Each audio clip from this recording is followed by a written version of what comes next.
नमस्ते दोस्तों। इस वीडियो से मैं एक नई श्रृंखला की शुरुआत करने जा रहा हूं और इस श्रृंखला में मैं हिंदी साहित्य का इतिहास और गद्य विधाएं के विषय में आपके साथ चर्चा करूंगा। तो चलिए प्रारंभ करते हैं पहले अध्याय के साथ। पहले अध्याय में हम हिंदी साहित्य इतिहास लेखन पर चर्चा करेंगे। तो चलिए प्रारंभ करते हैं। तो सबसे पहले हम साहित्य इतिहास लेखन की पद्धतियों पर चर्चा करेंगे। ठीक है। तो देखा जाए तो हिंदी साहित्य के इतिहास की दृष्टि से उल्लेख्य ग्रंथ भक्ति काल से ही मिलने लगते हैं। इतिहास मतलब कि हिंदी साहित्य के इतिहास के हिसाब से आप अगर देखना प्रारंभ करेंगे तो आपको पता चलेगा कि जो उल्लेख्य ग्रंथ है वो भक्ति काल से हमको मिलने लगते हैं। वैसे आपकी जानकारी के लिए बता दूं कि हिंदी साहित्य के इतिहास को विभिन्न कालों में विभाजित किया जाता है। उसमें से एक काल होता है भक्ति काल। तो मैं उसी भक्ति काल की बात कर रहा हूँ। तो भक्ति काल से ही हिंदी साहित्य के इतिहास की दृष्टि से उल्लेख ग्रंथ मिलने लगते हैं। ठीक है। उसमें से सबसे पहला आपको एक रचना पता चलेगा और वो है 84 वैष्णवन की वार्ता। ठीक है। 84 वैष्णवन की वार्ता। तो इसको ब्रजभाषा में लिखा गया था। ये एक ग्रंथ है और इसमें महाप्रभु वल्लभाचार्य जी के पुष्टि संप्रदाय के शिष्यों की कथाएं हैं, जीवन चरित्र संकलित है। ठीक है। और इसके रचयिता के संबंध में विद्वानों में वैसे तो मतभेद है, बट लेकिन ज्यादातर विद्वान जो है वो गोस्वामी गोकुलनाथ के नाम पर सहमत होते हैं। तो किसने लिखा इसको बोलते हैं गोकुल नाथ। ठीक है। अच्छा, यहां पर मैं एक हेडिंग डाल देता हूं। साहित्य साहित्य इतिहास लेखन की पद्धतियां।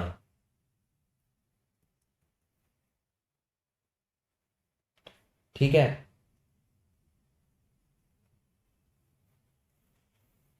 तो सबसे पहले 84 वैष्णवन की वार्ता। उसके बाद फिर आपको एक और रचना मिलेगी जो कि है अ, जो कि है 200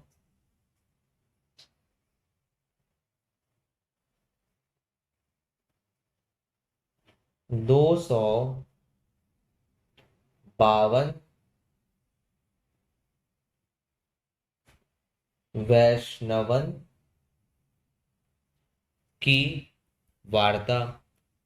इसके भी जो रचनाकार है वो गोकुलनाथ को माना गया है। उसके बाद फिर एक और रचना आपको मिलेगी जो कि है भक्तमाल। अच्छा, अगर आप चाहें तो ये सारे पुस्तकें जो हैं, ये ग्रंथ जो हैं, अभी भी आपको मार्केट में मिल जाएंगी। ठीक है। तो आप खुद भी इसको देख सकते हैं, पढ़ सकते हैं। तो ये भक्तमाल जो है, इसके रचनाकार जो थे वो नाभा दास को माना गया है। ठीक है। लेकिन इन सब में हमको क्या मिलता है कि ये सब जो है ना, इन सभी ग्रंथों में कवियों का विवरण मात्र है। ठीक है। इस पॉइंट को ध्यान देते हैं हम लोग।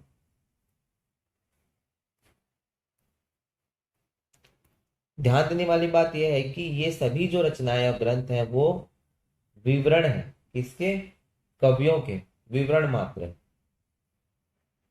ठीक है। किसके? कवियों के कवियों के विवरण मात्र है। ठीक है। और इसके आधार पर हम ये नहीं बोल सकते कि इतिहास ग्रंथ है। ठीक है। तो इसलिए अतः इनको इतिहास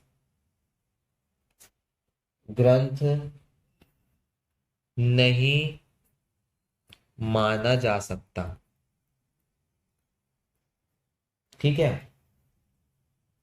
अब हिंदी साहित्य के इतिहास लेखन की परंपरा का जो आरंभ हुआ था, वो 19वीं सदी में हुआ।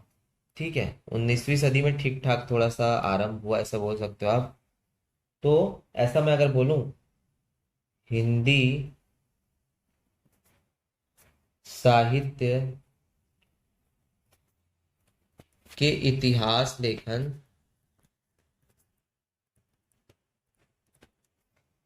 की परंपरा का आरंभ कब हुआ? 19वीं शताब्दी या 19वीं सदी में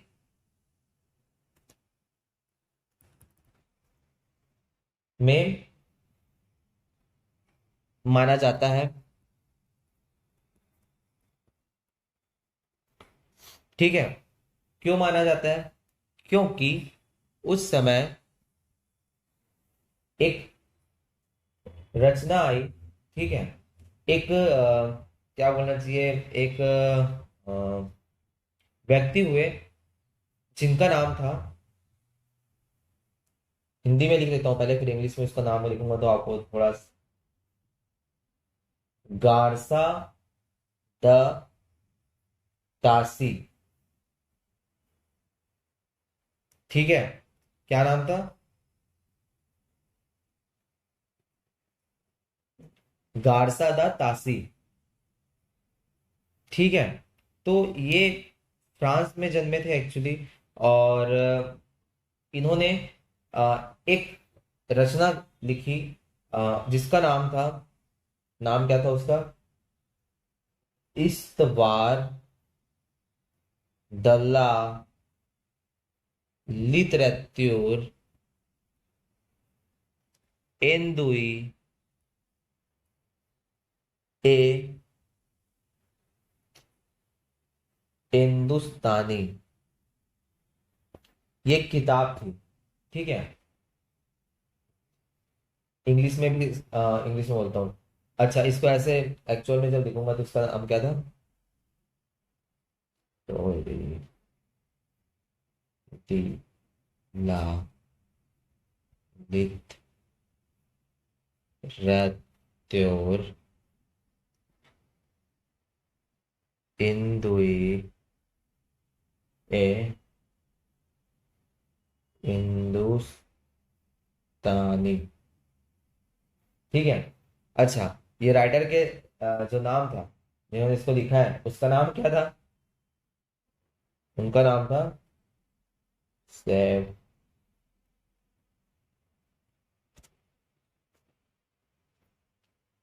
गार्सिन दे तासी। ठीक है, इससे माना जाता है। ओके। तो वैसे तो हिंदी साहित्य के इतिहास की लेखन की चार पद्धतियां मुख्य रही हैं। ठीक है, हम अभी जो पढ़ रहे हैं वो यही पढ़ रहे हैं ना, हिंदी साहित्य के लेखन की पद्धतियां, ये पढ़ रहे हैं हम। तो हिंदी साहित्य के इतिहास के लेखन की चार पद्धतियां होती हैं। क्या माना जाता है वैसे तो? हिंदी साहित्य के लेखन की चार पद्धतियां मुख्य रही हैं। ठीक है, तो चलो उसको लिख लेते हैं एक बार। तो इसको मैं यहाँ पर एक बनाता हूँ हेडिंग, साहित्य इतिहास लेखन की पद्धतियां। ठीक है, तो पहला जो इसमें आएगा वो है वर्णानुक्रम पद्धति। दूसरा जो आएगा वो है कालानुक्रम पद्धति,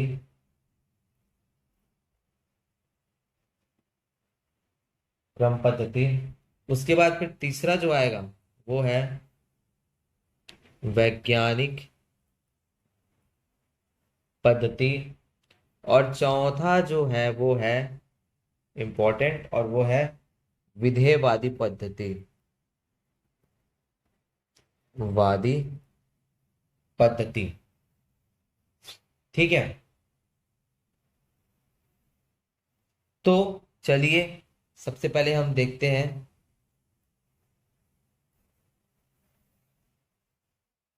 वर्णानुक्रम पद्धति को।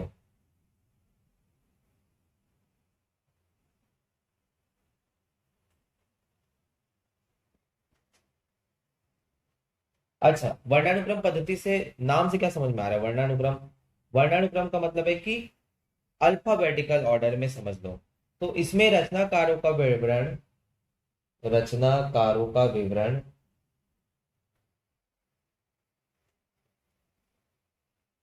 उनके नाम के प्रथम वर्ण के क्रम से दिया जाता था। जो है नाम के प्रथम वर्ण के क्रम से दिया जाता है। ठीक है। उदाहरण के लिए तुलसीदास, चिंतामणि और केदारनाथ सिंह का समय भले ही भिन्न हो, किंतु उनका क्रम इस प्रकार होगा। ठीक है। अब जैसे मान लीजिए जाए कि तुलसीदास अगर मैंने लिखा है, तुलसीदास, चिंतामणि, ठीक है, और केदारनाथ सिंह।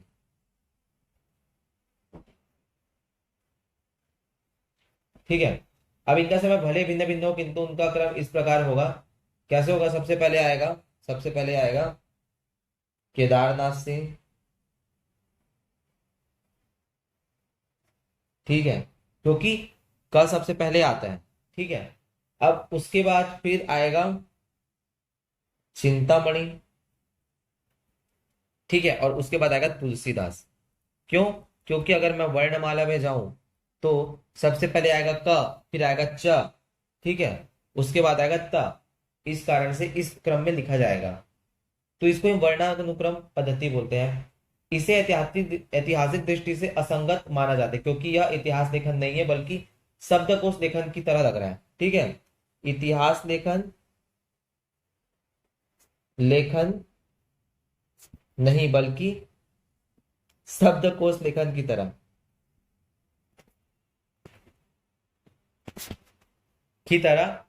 ये लगता है। ठीक है।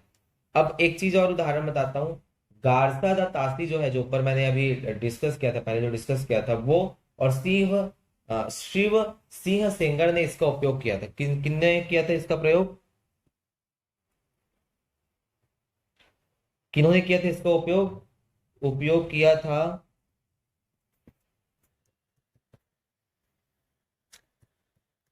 गार्सा द तासी और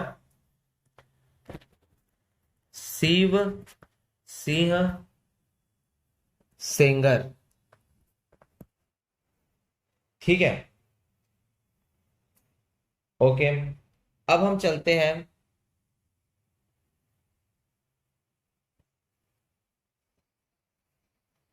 कालानुक्रम पद्धति पर। ठीक है, तो वर्णानुक्रम हो गया, अब कालानुक्रम पद्धति पर देखते हैं। तो काला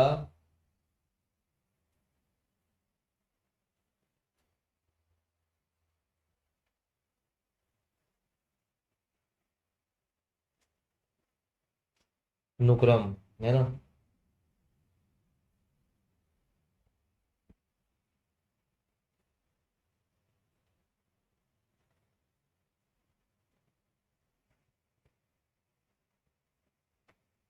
कालानुक्रम पद्धति, तो इसमें रचनाकारों का विवरण जो है उनके काल समय के क्रम से दिया जाता है। ठीक है। इसमें रचनाकारों का विवरण जो है वो कैसे दिया जाता है? काल या समय के क्रम पर, समय क्रम पर। ठीक है, दिया जाता है। जैसे कि रचनाकार की जन्म तिथि को आधार बनाया जाता है, ठीक है। रचनाकार की जन्म तिथि, ठीक है, तो जन्म तिथि को आधार बनाया जाता है। इतिहास लेखन की दृष्टि से इसे भी अधूरा माना गया, ठीक है। इतिहास लेखन की दृष्टि से ये क्या है, अधूरा, अधूरा माना जाता है, क्योंकि इस पद्धति से लिखे ग्रंथ भी वर्णानुक्रम पद्धति की तरह कवि वृत्त संग्रह की तरह लगते हैं, ठीक है। कवियों के संग्रह की तरह, कवि वृत्त संग्रह की तरह लगते हैं,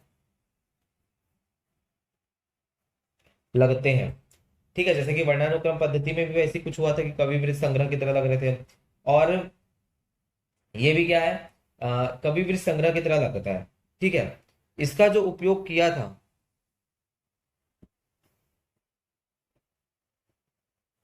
उसको किसने किसने किया था, जॉर्ज ग्रियर्सन और एक और थे, वो थे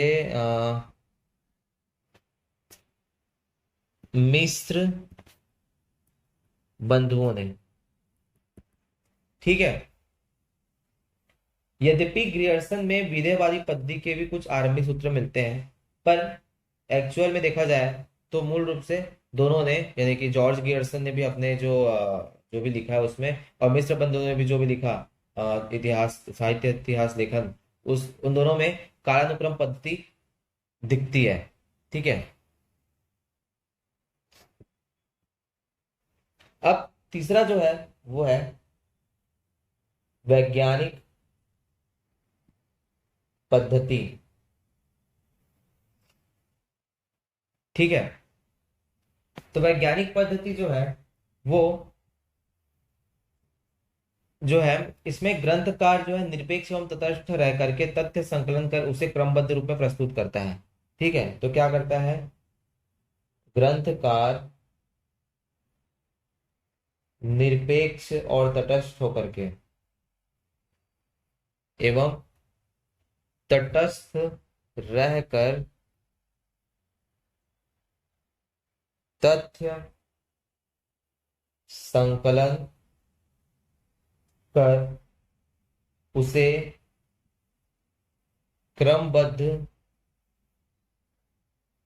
रूप में प्रस्तुत करता है, ठीक है।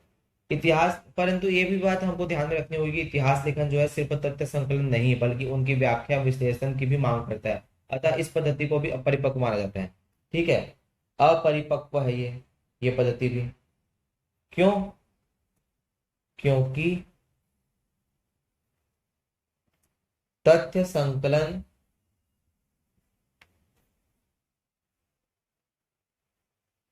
के साथ साथ व्याख्या एवं विश्लेषण की भी आवश्यकता होती है,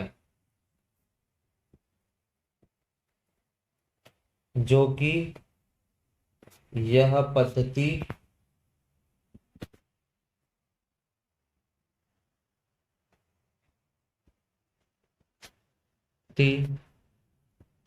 पूर्ण नहीं कर पाती है,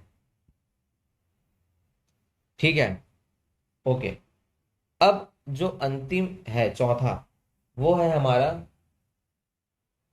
विधेयवादी पद्धति,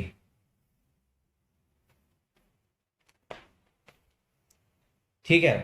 तो विधेयवादी पद्धति जो है, तो एक क्या बोलना चाहिए, फ्रेंच विद्वान थे, ठीक है, जिसका नाम था टेन, ठीक है। फ्रेंच विद्वान टेन, इसका नाम एक्चुअल में था लाइट टेन, इन्होंने क्या बोला, इन्होंने सुव्यवस्थित सिद्धांत के रूप में स्थापित किया, सुव्यवस्थित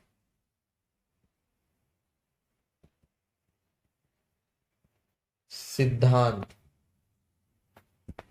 ठीक है, स्थापित किया। तेन ने इस पद्धति को 3 शब्दों के माध्यम से स्पष्ट किया, ठीक है। ये जो पद्धति है वो तेन ने बोला कि भाई ये जो है ना, इसको हम लोग, इस पद्धति को, विधेयवादी को, विधेयवादी जो पद्धति है, इसको हम लोग 3 शब्दों के माध्यम से स्पष्ट कर सकते हैं, और वो है हमारे जाति,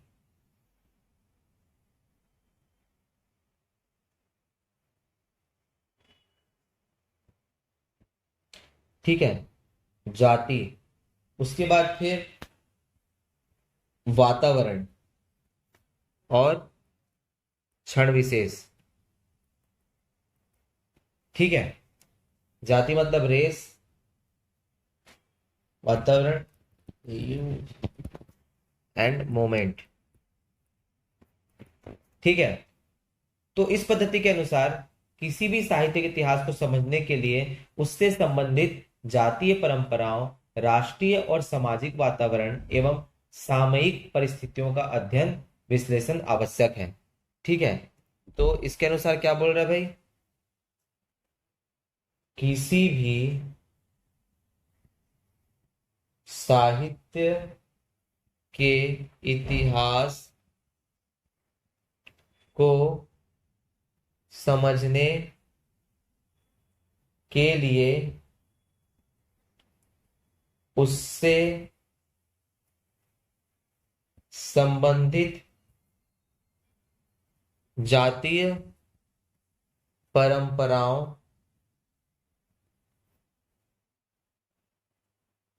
राष्ट्रीय और सामाजिक वातावरण एवं सामयिक परिस्थितियों का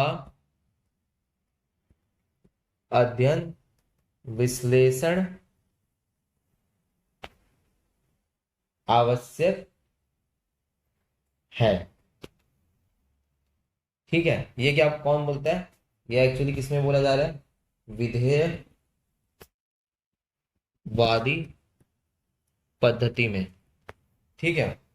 अब इसे इतिहास लेखन की व्यापक, स्पष्ट एवं विकसित पद्धति माना गया, क्योंकि इसके द्वारा साहित्य की विकास प्रक्रिया को बहुत कुछ स्पष्ट किया जा सकता है, ठीक है। हिंदी में सर्वप्रथम रामचंद्र शुक्ल ने उपयोग किसने किया, सब सर्वप्रथम,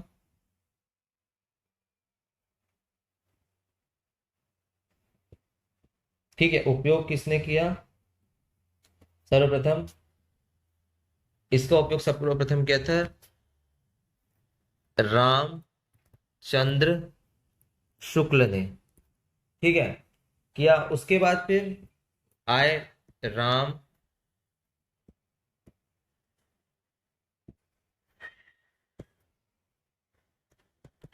स्वरूप चतुर्वेदी, ठीक है। उसके बाद फिर और एक आए बच्चन सिंह,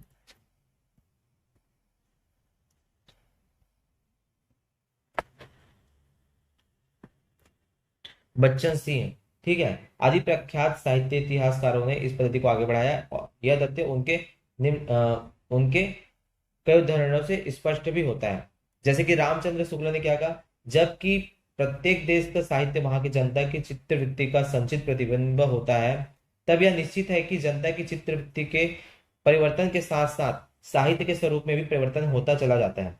आदि से अंत तक इन्हीं चित्तवृत्तियों की परंपरा को परखते हुए साहित्य परंपरा के साथ उनका सामंजस्य दिखाना ही साहित्य का इतिहास कहलाता है।